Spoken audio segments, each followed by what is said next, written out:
What's going on, everybody? It's the Bulls Show, aka Aiden, and welcome back to another video. Ladies and gentlemen, today we've got an injury update for the Chicago Bulls, as well as discussing the 2-minute report that came out between the Chicago Bulls and the Cleveland Cavaliers. But before we get started, please like and subscribe to the Bulls Show. Turn notifications on and let me know in the comments below your thoughts about the Chicago Bulls' overall chances to win against the Brooklyn Nets, who are on an immaculate hot streak right now in terms of their NBA season. I think if they win this game against the Bulls, they are only climbing further and further into, progressing into the top team into the Eastern Conference right now. So we got a tough challenge ahead of us, ladies and gentlemen, just like we had a tough challenge against the Cleveland Cavaliers before that. So let's get started on that 2-minute report. Now, you might be wondering why I'm even going to bother talking about the 2-minute report.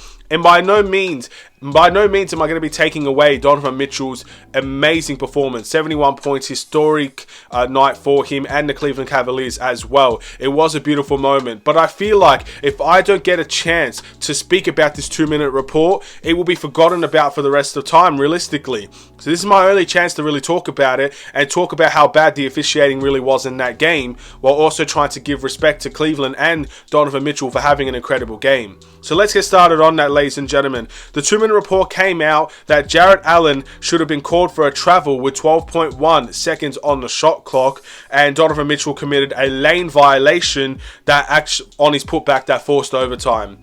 So realistically, that's 3 that I can recall at least 2-minute reports that suggest the Bulls should have won this game, or should have won their games. The Wizards, of course, we should have got the 3-point foul call, shot 3 free throws, game over for the Bulls if DeMar DeRozan makes them.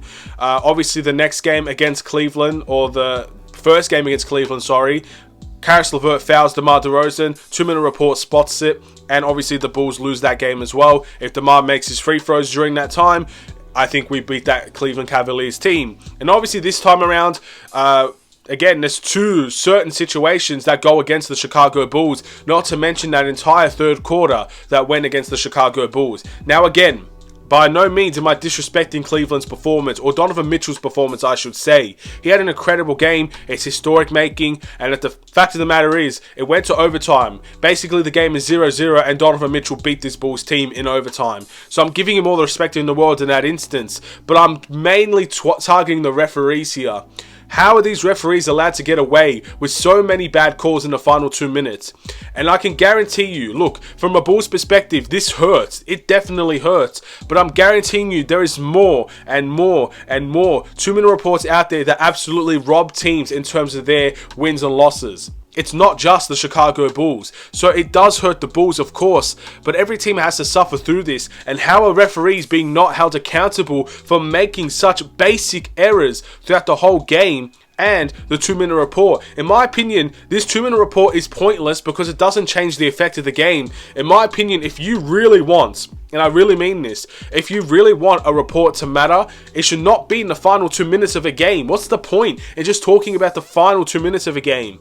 If you want to report the whole game. I want to see how these referees respond to the amount of free throws that Cleveland got compared to the Bulls in the third quarter. I want them to respond to that. I want them to respond to the foul calls they missed in the third quarter just as much as the last 2 minutes of that game. I feel like at the end of the day, referees can basically get away with anything that they really want. I'm not saying that they intentionally made us lose that game against Cleveland. I know many people will believe that, but they were bad. They were really bad in that game, and there's no accountability in that game. So we need to see accountability.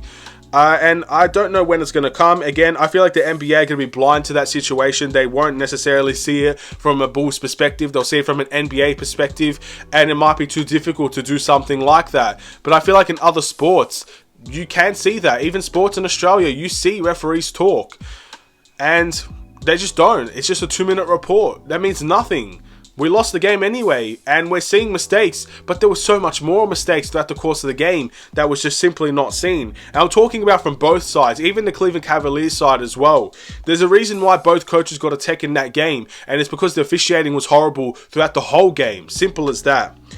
Altogether, ladies and gentlemen, a little bit of another rant. At the end of the day, I think you can clearly tell I'm not taking the loss very well against Cleveland. But again, I'm trying to even show that the officiating was bad on Cleveland's side as well. It was not just the Bulls. Yes, the Bulls suffered the most because of it, but again, there's a reason why both coaches got a tech. It's because the officiating was bad the whole night.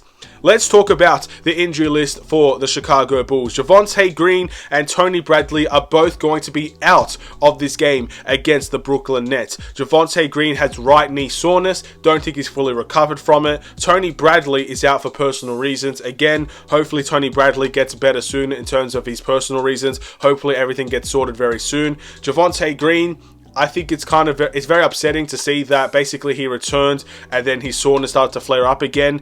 Maybe there's something more serious than meets the eye with Javonte Green's injury, but maybe again it's just an unlucky situation. He got hurt again and now we're going to see a couple of games where he's out. Hopefully he gets better soon as well. And then we move on into the last one, ladies and gentlemen. Andre Drummond is listed as probable to play with a left shoulder sprain. I think Andre Drummond and Vucevic are going to be huge for this game against Brooklyn. From my understanding, Brooklyn plays Ben Simmons at the center position for this team. And at the end of the day, Ben Simmons is an amazing player. Again, he's an Australian, and I'll always support Ben Simmons. Despite what many people think about him, when the whole world will turn on Ben Simmons, I think a lot of Australians will have Ben Simmons back. But rebounding-wise, this should be a game where we should not be conceding offensive rebounds. If we're conceding offensive rebounds to a Brooklyn Nets team that plays extremely small, then I'm questioning this Bulls team's effort in the next game. We should not be suffering offensive rebounds. We should be rebounding in committee. And at the end of the day, we should see some dominating, displays on the rebounding side of things for the Chicago Bulls. But Andre Drummond, if he misses this game, let's say, and Tony Bradley misses this game as well, then we don't have a backup center. Our backup center will be Derrick Jones Jr. and will be playing small ball again, which I do not think helps this team whatsoever. So again, I'm hoping Andre Drummond can play this game. Fingers crossed that he will. And hopefully we can have a real big dominating factor on the boards against the Brooklyn Nets. I believe the first time around for Brooklyn, we had a very big handle on the boards. And that's why we kind of came back in that game and won. This is a completely different Brooklyn Nets team compared to the one that we first faced. They obviously fired their head coach right before our game, I believe, if I'm not mistaken. And now they've got things sorted. They got a different head coach. They've got, obviously, Kevin Durant, Kyrie playing immaculate basketball. Both of them averaging ridiculous amount of points. Their team seems to be well sorted on the defensive side of the ball as well. And they're playing some incredible basketball right now. Let's see if the Chicago Bulls can respond and put a stop to Brooklyn Nets' great run of form. Let's wait and see, ladies and gentlemen. But thank you for watching. Please like and subscribe if you're new. And I'll see you in the next Chicago Bulls video. Stay safe, stay healthy, stay tuned for more. Take care and peace.